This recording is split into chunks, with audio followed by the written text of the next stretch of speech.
سو آج ہم ڈسکس کریں گے state versus Asma Jilani case.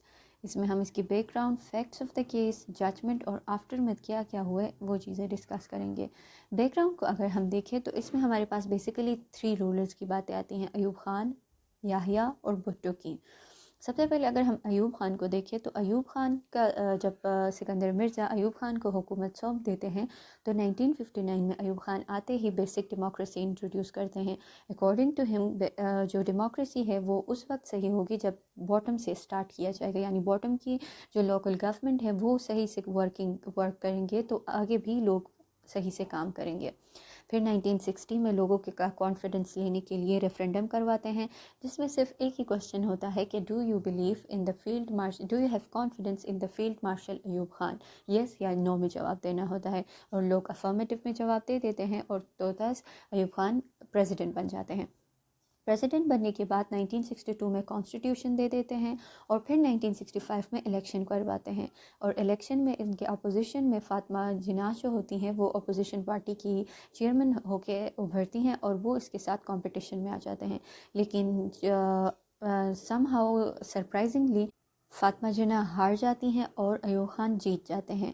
اسی بیک ڈراپ میں ہمارے پاس 1965 میں انڈیا اور پاکستان کے درمیان جنگ بھی ہوتی ہے، جس میں پاکستان کلیم کرتے ہیں کہ پاکستان جیتا ہے اور انڈیا کلیم کرتا ہے کہ انڈیا جیتا ہے. پھر 1969 میں ایک اور بڑا واقعہ ہوتا ہے جس میں ایوب خان کا ایک بہت بڑا پلیئر بھٹو جو ہے وہ ریزائن دیتے ہیں. وہ اس وقت فورن منسٹر ہوتے ہیں ایوب خان کے، لیکن وہ ریزائن دے دیتے ہیں اور ریزگنیشن کی وجہ بتاتے ہیں کہ ایوب خان جو ہے وہ ایک ڈکٹیٹر بن چکے ہیں اور وہ مزید اس کے ساتھ کام نہیں کرنا چاہتے. پھر 1969 میں ایوب خان بھی ریزائن دیتے ہیں کیونکہ بہت زیادہ ملک کے حالات خراب ہو چکے ہوتے ہیں، اسٹوڈنٹ پروٹیسٹ ہوتا ہے اور ایوب خان ریزگنیشن دے دیتے ہیں. ایوب خان جب ریزگنیشن دیتے ہیں تو وہ حکومت جو ہے جس طرح ایک کنگ اپنے سکسیسر کو حکومت سونپ دیتا ہے تو اسی طرح ایوب خان بھی حکومت جو ہے وہ یحییٰ کو سونپ دیتے ہیں. اور یحییٰ آتے ہی پروونشل کانسٹیٹیوشنل آرڈر جاری کر دیتے ہیں، 1962 کے کانسٹیٹیوشن کو ایبروگیٹ کر دیتا ہے. لیکن یہ چیز تسلی دے دیتی ہے لوگوں کہ وہ 2 سال کے اندر الیکشن کروائیں گے اور وہ اپنی بات کی پابندی کرتے ہوئے 2 سالوں کے اندر وہ الیکشن کروا دیتے ہیں. لیکن الیکشن کے رزلٹ بہت ہی ان ایکسپیکٹڈ آتے ہیں کیونکہ جو شیخ مجیب الرحمان ہوتے ہیں بنگلہ دیش کے، وہ زیادہ ووٹ لے لیتے ہیں as compare to Zulfiqar Ali Bhutto. اور اس وجہ سے اب وہ کہتے ہیں کہ پارلیمنٹ کے سیشن کو کال کروائی جائے، لیکن بار بار اس کے اصرار پر یہ سیشن کال نہیں کروائی جاتی ہے، جس کے نتیجے میں ایک بنگلہ دیش میں بہت زیادہ انریسٹ ہو جاتی ہے. شیخ مجیب الرحمان اپنی 6 پوائنٹس پیش کر دیتے ہیں جس کو حکومت پاکستان نہیں مانتی. پھر جب اور بھی زیادہ وہاں پہ حالات خراب ہو جاتے ہیں تو یحییٰ جو ہے فورسز وہاں پہ بھیج دیتا ہے اور یہ شیخ مجیب الرحمان کو اریسٹ کیا جاتا ہے. اور جب شیخ مجیب الرحمان کو جب اریسٹ کیا جاتا ہے تو حالات اور بھی زیادہ خراب ہو جاتے ہیں. پھر انڈیا سے بنگلہ دیش ہیلپ مانگ دیتا ہے اور پاکستان کے ساتھ ایک فل فلیج جنگ شروع ہوتی ہے اور اس جنگ میں پاکستان کو ہار ہو جاتی ہے اور پاکستان کو انسٹرومنٹ آف سرنڈر سائن کرنا ہوتی ہے اور اسی طرح بنگلہ دیش الگ ہو جاتی ہے. اور جب یہ سب بیک ڈراپ ہو جاتا ہے تو ظاہری بات ہے یحییٰ بھی ریزائن دے دیتے ہیں اور حکومت میں بھٹو آ جاتے ہیں، ذوالفقار علی بھٹو. اور انہی کے بیک ڈراپ میں ہمارے پاس آسما جیلانی کیس ہوتی ہیں. اب ہم فیکٹس کی طرف جائیں گے کیس کے. تو فیکٹس میں کیا ہوتا ہے کہ ملک غلام جیلانی اور ڈان نیوز کے ایڈیٹر، ان دونوں کو پاکستان مارشل لا ریگولیشن 78 کے تحت ان کو ڈیٹین کیا جاتا ہے انہیں. تو ملک غلام جیلانی کی بیٹی آسما جیلانی ہائی کورٹ میں پٹیشن دائر کر دیتی ہے اور اسی طرح ڈان نیوز کے ایڈیٹر کی بیوی ہائی کورٹ میں پٹیشن دائر کر دیتے ہیں. لیکن ان کی جو پٹیشنز ہوتی ہیں ان کو ریجیکٹ کیا جاتا ہے، ان کو ڈسمس کیا جاتا ہے. اور ریزنز کیا دیتی ہیں ہائی کورٹ؟ ریزن یہ دیتی ہے کہ under removal of doubt order in کی یہ جورسڈکشن نہیں ہے کہ وہ کوئی بھی ایسا ریٹ ایکسیپٹ کرے جو مارشل لا ریگولیشن یا چیف مارشل لا ایڈمنسٹریٹر کے خلاف ہو. اور جس طرح 200 ورسز اسٹیٹ کے کیس کے ججمنٹ میں یہ ڈیسائیڈ ہوا تھا کہ جو نیو آرڈر ہوگا وہی پریویل کرے گا، اولڈ آرڈر نہیں پریویل کرے گا، اس کے حساب سے فیصلے نہیں ہوں گے. thus جو ریموول آف ڈاؤٹ آرڈر ہے یہ ایک نیو آرڈر ہے، اور ہم باؤنڈ ہے کہ ہم اس کے حساب سے فیصلے دے دیں.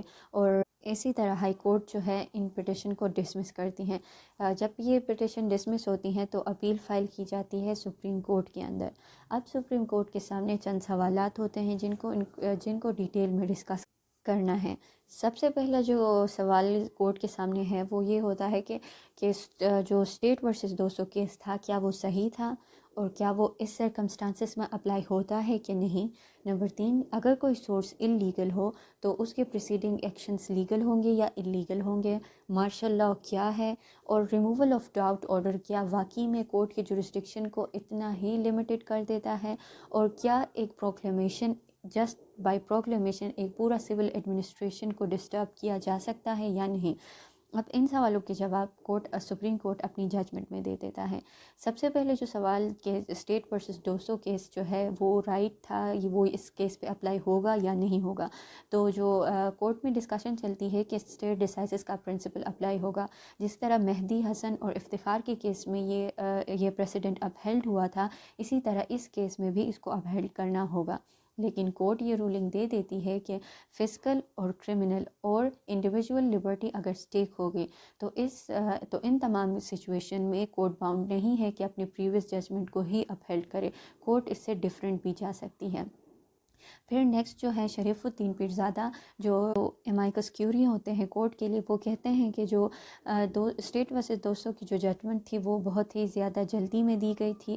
اس کے علاوہ جسٹس منیر جو ہے وہ ڈرافٹنگ آف دا ویری لاس اس میں شامل تھے. اس وجہ سے ہم کہہ سکتے ہیں کہ یہ ایک بائس رزلٹ اور ججمنٹ تھا.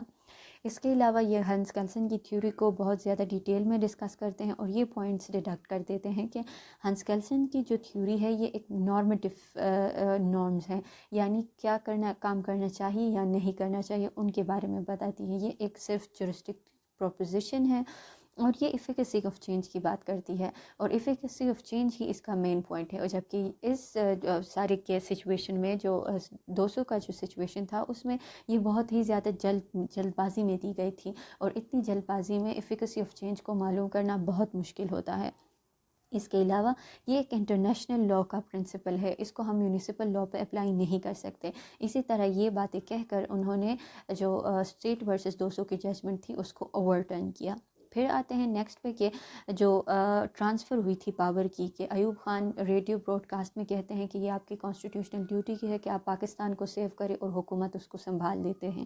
تو اس طرح کی اس طرح کا جو پاور آف ٹرانسفر تھا اس کو بھی کویشچن کیا گیا، اور یہ کہا گیا کہ جو کانسٹیٹیوشن جو طریقہ ہے وہ یہی ہے کہ پریزیڈنٹ اگر ریزگنیشن دینا چاہتا ہے تو وہ ریزگنیشن جو ہے وہ اسپیکر کو دے گا، اسپیکر وہ سائن کرے گا، اس کے بعد اسپیکر جو ہے وہ ایکٹنگ پریزیڈنٹ بنے گا انٹل نیکسٹ الیکشنز. لیکن یہاں پہ یہ سب کچھ نہیں ہوا تھا. یہاں پہ جس طرح ایک بادشاہ اپنے سکسیسر کو دے دیتا ہے حکومت، اس طرح کا کوئی سچویشن ہوا تھا، لہٰذا اس میں بھی کویشچن تھا. پھر مارشل لاء کے بارے میں کی ڈسکشن فل ڈیٹیل میں ہوئی، اور اس میں یہ باتیں ایک supreme court U S supreme court کی ایک ججمنٹ کو ڈسکس کیا گیا. ایکس پارٹی ملگن کیس تھا جس کے ڈیٹیکشن میں یہ کہا گیا کہ اگر سول ایڈمنسٹریشن جو ہے وہ اسٹل فنکشننگ ہے تو ایک بندے کو ملٹری کورٹ میں ٹرائل نہیں کیا جائے گا، اس کو سول ایڈمنسٹریٹر سول کورٹ میں ہی ٹرائی کیا جائے گا. پھر نیکسٹ جو تھا کہ جو ریموول آف ڈاؤٹ آرڈر تھا کیا وہ ویلڈ ہے کہ نہیں ویلڈ ہے. تو اس پہ یہ کہا گیا کہ کورٹ کی جو جوڈیشل ریویو کی جو پاور ہے وہ کورٹ کی انہیرٹ پاور ہے، اسے کورٹ سے کوئی بھی نہیں چھین سکتا. پھر اپنی ججمنٹ میں آگے انہوں نے کہا کہ جو یحییٰ ہے وہ ایک یوسرپر یحییٰ کو ڈکلیئر کیا، یعنی وہ ایک ڈکٹیٹر ہیں اور یوسرپر ہیں، اور جو انہوں نے removal of doubt order issue کیا تھا وہ وائڈ تھا اور اس کی کوئی ایفیکٹ نہیں ہے. لیکن کچھ جو اس کے جو ایکشنز تھے ان کو لیگلائز کیا گیا، اور ان کو لیگلائز کرنے کی وجہ یہی تھی کہ ڈاکٹرائن آف نیسیسٹی کے تحت ان کو لیگلائز کیا گیا. لیکن جو ریموول آف ڈاؤٹ آرڈر تھا اس کو وائڈ ڈکلیئر کیا گیا، اور جو اسٹیٹ ورسز 200 کی ججمنٹ تھی اس کو بھی اوور ٹرن کیا گیا. یہ تھی ہمارے پاس state versus Asma Jilani case.